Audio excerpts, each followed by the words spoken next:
Hello friends, welcome back to another video. So video வந்து ஃப்ரீக்வெண்ட்டாக போட முடியல, ஆனால் வந்து நான் முடிஞ்ச அளவுக்கு வந்து வீடியோ போட ட்ரை பண்ணிகிட்ருக்கேன்.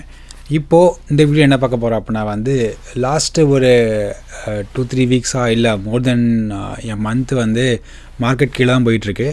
நாம் ஆல்ரெடி வந்து கிட்டத்தட்ட ஒரு வீடியோ போட்டிருந்தோம், ஜான்லேயே ப்ரெடிக்ட் பண்ணியிருந்தோம். ஜான்லேயே வந்து நம்ம மார்க்கெட் பீக்காக இருக்கும்போதே வந்து நான் சில ஸ்டாக்கோட ப்ரைஸ்லாம் சொல்லியிருந்தேன், இந்த ஸ்டாக்லாம் வாங்கலாம் அப்படின்னு சொல்லியிருந்தேன். இப்போ அதை விட வந்து மார்க்கெட் கீழே போயிட்டுருக்கு. ஸோ இதுக்கப்புறம் வந்து இந்த சுச்சுவேஷனில் நம்ம எங்கே போக போகிறோம் அப்படிங்கிறத பற்றி பேச போகிறோம். இப்போது லாஸ்ட் வீக் என்ன நடந்துச்சு, இதுக்கப்புறம் வந்து நம்ம எந்த மாதிரி வந்து ப்ரைஸ் ஆக்ஷனை வந்து மார்க்கெட்டில் எதிர்பார்க்கலாம். ஸோ அந்த மாதிரி எனக்கு தோண ஒரு ஒப்பீனியனாக ஷேர் பண்ண போகிறேன். இது வந்து ஸ்ட்ரிக்ட்லி என்னோடய ஒப்பீனியன் தான். உங்களுக்கு வந்து வேறு மாதிரி ஒப்பீனியன் இருக்குது, இல்லை வேறு மாதிரி தாட்ஸ் இருக்குது, வேறு மாதிரி கமெண்ட்ஸ் இருக்குது அப்படின்னா நீங்கள் தாராளமாக வந்து கமெண்ட்ஸில் போடுங்க, நானும் நிறைய தெரிஞ்சுப்பேன். ஸோ இப்போது நம்ம என்ன பண்ண போகிறோம் அப்படின்னா வந்து மார்க்கெட்டு வந்து எந்த மாதிரி ரியாக்ட் ஆகிருக்கு, என்ன நியூஸ்லாம் வந்துச்சு லாஸ்ட் வீக்கு, அதே மாதிரி இப்போது கோயிங் ஃபார்வர்டு வந்து மார்க்கெட்டில் வந்து என்ன மாதிரி சேஞ்சஸ் நடக்க போகுது, என்ன மாதிரி நியூஸ்லாம் இருக்குது, என்ன மாதிரி கேட்டலிஸ்ட்டாக இருக்குது அப்படின்னு பார்க்க போகிறோம்.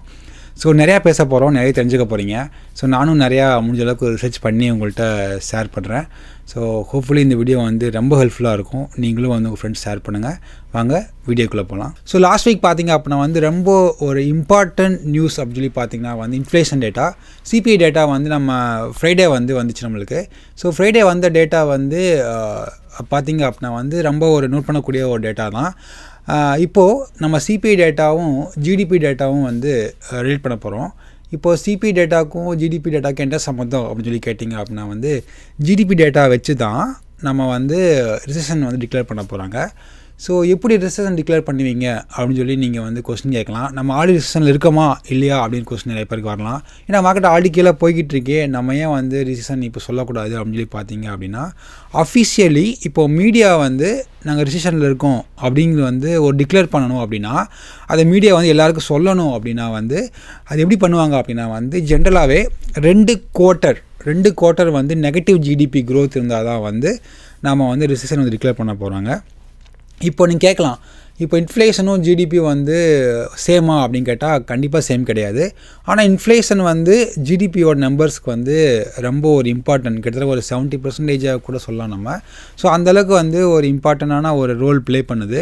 இப்போ பார்த்தீங்க அப்படின்னா வந்து நம்ம ஃபஸ்ட்டு வந்து என்ன பார்க்க போகிறோம் அப்படின்னா லாஸ்ட் வீக் வந்து ஃப்ரைடே வந்து நம்மளுக்கு இன்ஃப்ளேஷன் டேட்டா வந்துச்சு. சிபிஐ டேட்டா வந்து கிட்டத்தட்ட பார்த்தீங்க அப்படின்னா வந்து 40 இயர்ஸ் ஹையில் வந்து முடிஞ்சிருக்கு. இப்போ பார்த்தீங்க அப்படின்னா வந்து அந்த டேட்டா வந்து 8.6 எக்ஸ்பெக்ட் பண்ணது வந்து 8.3% எக்ஸ்பெக்ட் பண்ணாங்க. 8.3லேருந்து கிட்டத்தட்ட வந்து 8.2 இல்லை 8.1 வந்திருந்தால் கூட வந்து மார்க்கெட்டு வந்து கொஞ்சம் பாசிட்டிவாக ரியாக்ட் ஆகிருக்கும். ஆனால் வந்த டேட்டா பார்த்தீங்க அப்படின்னா வந்து 8.6, அது வந்து கொஞ்சம் எல்லாருக்கும் பயத்தை கொடுத்துருச்சு. அதனால தான் வந்து ஃப்ரைடே பார்த்தீங்க அப்படின்னா வந்து ஒரு ஹெவி செல் ஆஃப்னு வந்து மார்க்கெட்டில் நடந்துச்சு. ஸோ அன்றைக்கே வந்து பார்த்தீங்க அப்படின்னா வந்து மார்க்கெட் ஓப்பன் ஆனதே வந்து மோர் தென் 2% டவுனில் தான் ஓப்பன் ஆச்சு. க்ளோஸ் ஆனது அரௌண்ட் 4% டவுன் நினைக்கிறேன். ஸோ எல்லா ஸ்டாக்கும் டவுன், கிட்டத்தட்ட வந்து எஸ்பிஒயில் இருக்கிற கம்பெனிஸோ இல்லை QQQ இல்லை கம்பெனிஸோ, இப்போ கூட பார்த்தீங்கன்னா வந்து கிரிப்டோ கூட வந்து இந்த வீக்கெண்டு வந்து ஃபுல்லாக கிராஸ் ஆகிட்டுருக்கு. அதுக்கு மெயின் ரீசன் வந்து எல்லாருக்கும் வந்து ஒரு பேனிக் மோடையும் தாண்டி அடுத்த மோடுக்கு போயிட்டாங்கன்னு நினைக்கிறேன் எல்லாருமே. ஸோ அந்தளவுக்கு வந்து மார்க்கெட் வந்து ஃபுல் டவுன் ஆகிட்டு இருந்துச்சு. அதுக்கு மெயின் காரணம் வந்து நம்ம வந்து அந்த இன்ஃப்ளேஷன் டேட்டா தான். ஸோ இப்போ இன்ஃப்ளேஷன் டேட்டா வந்து எதுக்கு நம்ம வந்து அவ்வளோ நம்ம கேர் பண்ணிக்கணும் அப்படின்னு பார்த்தீங்க அப்படின்னா வந்து ஃபஸ்ட் நம்ம பார்க்குறது வந்து இன்ஃப்ளேஷன் டேட்டா வச்சு எப்படி நம்ம வந்து ப்ரைஸ்லாம் வந்து டே டு டே லைஃப்பில் மாறுது அப்படி பார்த்தீங்கன்னா, இப்போ கேஸ் ப்ரைஸ் வந்து ரெக்கார்டு ஹையில் இருக்குது. அதே மாதிரி இப்போது எல்லா இடத்துலையும் வந்து நார்மல் டே டு டே லைஃப்பில் வந்து வாங்கக்கூடிய ஐட்டங்கள், ஃபார் எக்ஸாம்பிள் கிராசரிஸோ இல்லை வந்து ஹோம் ப்ரைஸோ இல்லை வந்து நம்ம கேஸோ இல்லை பேசிக் அன்றாடம் நம்ம யூஸ் பண்ணக்கூடிய திங்ஸோட ரேட்ஸே வந்து ரொம்ப ஜாஸ்தி ஆகிட்டே இருக்குது. ஸோ அதை ப்ரெடிக்ட் பண்ணக்கூடிய ஒரு இதுதான் இப்போ வந்து இல்லை ட்ராவலோ இல்லை ஃபார் எக்ஸாம்பிள் அந்த ஃப்ளைட்டோ இல்லை எதுவானாலும் நீங்கள் எது பண்ணாலுமே வந்து அந்த ரேட்ஸ் எந்த மாதிரி போய்கிட்டு இருக்குது அந்த மாதிரி ப்ரெடிக்ட் பண்ணுறதான் வந்து இன்ஃப்ளேஷன். ஸோ 8.6% வச்சுட்டு இப்போ அடுத்து நம்ம வந்து என்ன எக்ஸ்பெக்ட் பண்ணலாம் இதை வச்சுட்டு. இப்போ என்ன பண்ணுவாங்க எல்லாம் அப்படின்னா வந்து ஃபஸ்ட்டு வந்து இன்ஃப்ளேஷனை வச்சு தான் வந்து இந்த ரேட் ஹைக்லாம் வந்து அவங்க டிக்ளேர் பண்ணுறாங்க. ஸோ இன்ஃப்ளேஷனை வந்து அவங்க கீழே கொண்டு வரணும். இப்போ லாஸ்ட் டைமே வந்து என்ன பண்ணாங்கன்னா ஃபெட்டு வந்து 50 BBS பாயிண்ட்ஸ் வந்து இன்க்ரீஸ் பண்ணாங்க. இப்போ நெக்ஸ்ட் டைம் வந்து இந்த இன்ஃப்ளேஷன் ரேட் ரொம்ப ஜாஸ்தியாக இருக்கனால இப்போ நெக்ஸ்ட் வீக்கே வந்து ஒரு எஃப்எம்எம்சி மீட்டிங் இருக்குது, ஃபெட் மீட்டிங் இருக்குது. ஸோ அவங்க டிசிஷன் வந்து டியூஸ்டே வெனஸ்டே அனௌன்ஸ் பண்ணிடுவாங்க. ஸோ அப்போ வந்து இந்த இன்ஃப்ளேஷன் வச்சு பார்க்கும்போது அவங்க 50 BPS போகிறதா இல்லை 75 BPS போகிறதா அப்படிங்கிற ஒரு டிசிஷன் எடுத்தாகணும். ஏன்னா அந்தளவுக்கு வந்து இன்ஃப்ளேஷன் ரொம்ப ஹையாக இருக்குது. சரியா? ஸோ அது வந்து ஒரு பெரிய ஒரு இம்பார்ட்டண்டான ரோல். இப்போ நீங்கள் வந்து அடுத்து நீங்கள் கேட்கலாம், நம்ம வந்து இப்போ ரிசெஷனில் இருக்கோமா அப்படின்னு சொல்லி பார்த்தீங்க அப்படின்னா வந்து இப்போ ஜிடிபி வந்து 2 குவார்ட்டருக்கு வந்து நெகட்டிவில் வந்து ஜிடிபி வந்து ரியாக்ட் ஆகணும். ஸோ அப்போ தான் நம்ம வந்து அஃபீஷியலாக ரிசெஷனில் இருக்கோன்னு சொல்லியிருந்தோம் இல்லையா? ஸோ இப்போ என்ன பண்ணுவாங்க, ஃபெட்டு வந்து ஃபஸ்ட்டு வந்து இப்போ நெக்ஸ்ட் மீட்டிங்கில் வந்து ரேட் ஹைக்கை வந்து அனௌன்ஸ் பண்ணக்கூடிய வாய்ப்புகள் நிறையா இருக்குது. ஓகேவா? இப்போ நீங்கள் அடுத்த கொஸ்டின் வந்து எப்போ ஜிடிபி டேட்டா வரப்போகுதுன்னு சொல்லி கேட்கலாம். அதே மாதிரி லாஸ்ட்டு குவார்ட்டர் வந்து என்ன ஜிடிபி டேட்டா அனௌன்ஸ் பண்ணாங்க அப்படின்னு சொல்லி பார்க்கலாம். ஸோ இப்போது அதுக்கு வந்து நம்ம என்ன பண்ண போகிறோம் அப்படின்னா வந்து ஒரு வெப்சைட் எடுத்து வச்சுருக்கேன். பிஏ அப்படின்னு சொல்லி பார்த்தீங்கன்னா bureau of economic analysis. So இப்போ பிஏ வெப்சைட்டில் வந்து நீங்கள் பார்த்தீங்க அப்படின்னா வந்து ஃபஸ்ட்டு வந்து இப்போது லாஸ்ட்டு என்ன பண்ணாங்க அப்படின்னா இப்போ நீங்கள் பார்த்தீங்கன்னா இப்போ ஜிடிபி அப்படின்னு சொல்லி பார்த்தீங்க அப்படின்னா வந்து April 28 வந்து அனௌன்ஸ் பண்ணாங்க. இது வந்து அட்வான்ஸ் எஸ்டிமேட் அப்படின்னு சொல்லி போட்டிருக்காங்க இல்லையா? ஸோ இது வந்து ஃபஸ்ட்டு குவார்ட்டரோடைய அட்வான்ஸ் எஸ்டிமேட். ஸோ ஏப்ரலில் வந்து அனௌன்ஸ் பண்ணாங்க ஒன்று. அதே மாதிரி பார்த்தீங்க அப்படின்னா வந்து நெக்ஸ்ட்டு வந்து மேல அனௌன்ஸ் பண்ணாங்க. இது வந்து பார்த்தீங்கன்னா ஃபஸ்ட்டு குவார்ட்டரோட எஸ்டிமேட்ஸ் தான். ஓகேங்களா? ஸோ இப்போ பார்த்தீங்க அப்படின்னா வந்து இப்போது ஃபஸ்ட்டு அனௌன்ஸ் பண்ண ஜிடிபி வந்து மார்ச்சில் 1, ஏப்ரலில் 1, மேல 1 பண்ணாங்களா?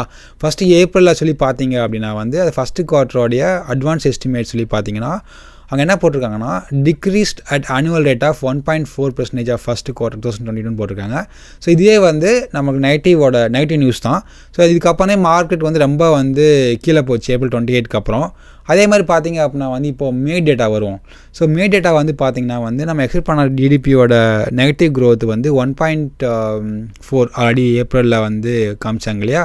ஸோ அடுத்து என்ன பண்ணிட்டாங்க அப்படின்னா வந்து மேலே காமிக்கும் போது என்ன பண்ணிட்டாங்க அப்படின்னா மே ஜிடிபி க்ரோத், இது வந்து ஃபஸ்ட்டு குவார்ட்டரோடைய மே ஜிடிபி க்ரோத்து. இதில் பார்த்தீங்க அப்படின்னா வந்து 1.5% டிக்ரீஸ்டு வந்து காமிச்சிட்டாங்க. ஸோ இதுவும் வந்து மார்க்கெட் வந்து நெகட்டிவாக தான் மாறிச்சு. ஸோ 2 வாட்டி வந்து அவங்க நெகட்டிவ் க்ரோத் வந்து காமிச்சிட்டாங்க.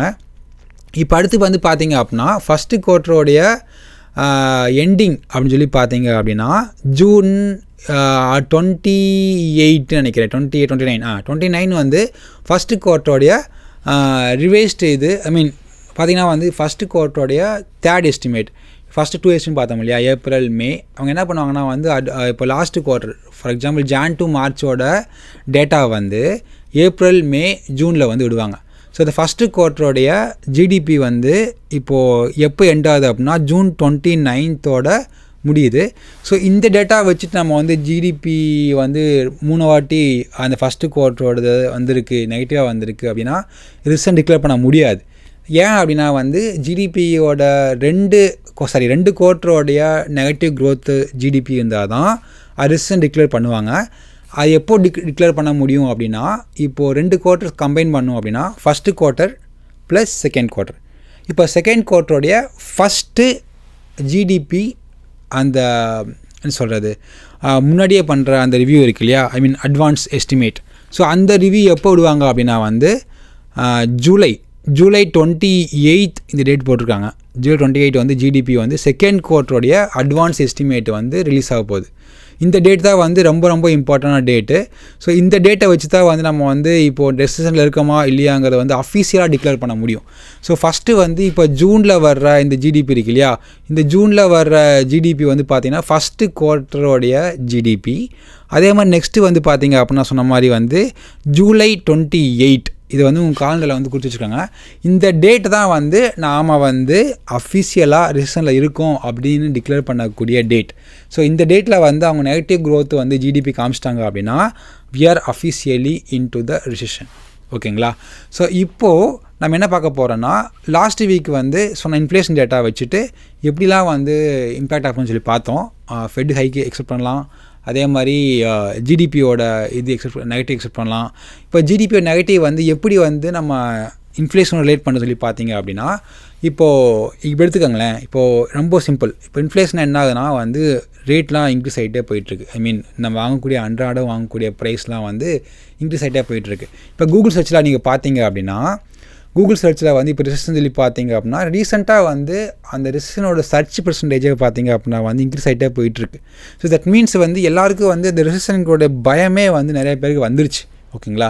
ஸோ ரிசெஷன் நிறைய பேருக்கு பயம் வந்து என்ன பண்ணுவாங்க அப்படின்னா வந்து அவங்க ஸ்பெண்ட் பண்ணக்கூடிய அமௌண்ட்ஸை வந்து அவங்க டே டு டே லைஃப்பில் ஸ்பெண்ட் பண்ணக்கூடிய அமௌண்ட்ஸை வந்து குறைக்க ஆரம்பிச்சிருவாங்க. ஸோ ஃபார் எக்ஸாம்பிள் வந்து அவங்க நிறையா இதை வந்து இப்போது தேவையில்லாமல் எதுக்கு செலவு பண்ணோம், இப்போ ரெசிஷன் இருக்கும் அப்படின்னு ஒரு பயத்திலே வந்து நிறைய பேர் ஸ்பெண்ட் பண்ணுறாங்க. அந்த இதுவே வந்து negative for GDP growth. So இப்போது பீப்புள் வந்து அந்த ஸ்பெண்ட் பண்ணக்கூடிய அமௌண்ட்டை வந்து குறைச்சிட்டாங்க அப்படின்னாலே வந்து அது நெகட்டிவ் க்ரோத்தில் போய் முடிய போகுது. ஸோ அதுவே வந்து நெகட்டிவ் இம்பேக்ட் தான் க்ரியேட் பண்ண போகுது. ஓகேங்களா? So I think I try to explain. இப்போ பார்த்தீங்க அப்படின்னா வந்து எப்படி நம்ம இன்ஃப்ளேஷன் ஜிடிபி 2 வாட்டி ஜிடிபி நெகட்டிவ் காமிச்சா ரிசெஷன் கன்ஃபார்ம் பண்ண போகிறோம் அப்படிங்கிற பற்றி பேசணும். இப்போ இன்னொரு நியூஸ் வந்து மேஜர் நியூஸ் வந்து சொன்னோம் இல்லையா, 2 நியூஸ்னு சொன்னேன் இல்லையா. ஃபஸ்ட் நியூஸ் வந்து இன்ஃப்ளேஷன் டேட்டா. செகண்ட் நியூஸ் சொல்லி பார்த்தீங்க அப்படின்னா வந்து வேர்ல்டு பேங்க்.